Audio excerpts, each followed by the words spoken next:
Drakulaya oxşayan xalaşqanın bütün kanalları göstərib hər şeydən xəbər olan Bluetoothlu, Wi-Fi-lı 54 ekran Suka bir güzgüsü olur və xüsusi daxili sensorlar vasitəsilə əl hərəkətləri ilə güzgü açılır. Güzgü, ha bu dünyada məndən bomba şey varmı? Sən canoyim, həblə pis şey deyilsən, amma yaxın kənddə təbii sən kimi yığdırma olmayan bir divi yaşayır. Bax, o hamına axuyət eləyir. Nə? Aybəniz. Aybəniz təbii, meykapsız gözəl bir qız olur. Ətrafı da quşlarla dolu, yəni göyərçinlərlə. Ha bu quşlar həmişə onun gözəl səsindən məst olurlar.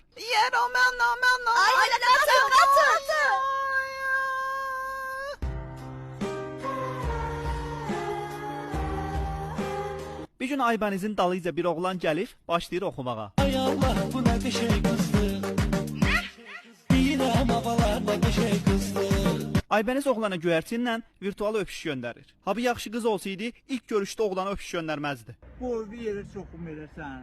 Kənardan hadisələri izləyən Kraliça Xalaşqa paxıllığı elə ki, figuro məndə, əndam məndə, cəmaatın oğlanları niyə bu üçlük taxtaya patxod eləyir. Xalaşqa öz sadiq ovçusunu çağırıb, əmr eləyir ki, Aybənizi öldürüb, ürəyini daha bu müzürəyə qoyub gətirsin. Az yazıq deyil, niyə? Ət qəlbimə bilet, öldür dedim, öldür, çıma bilə. Это тоже, пожалуйста. Və Aybəniz meşədə gül çiçaqdan yığan vaxtı, ovçu bıçağı çıxardıb arxa nahiyədən yaxınlaşır. Eləyəməyəcəm, mən qandan iyrənirəm. Bitdən ovçunun ağlına ideya gəlir ki, qızı meşədə azdırım, Xalaşqaya da deyim ki, öldürdüm və həblə bir variant istifadə eləyir. Üç meşə o tərəfdə babat endirimlər başlayıb. 100 manatlıq doncanı 99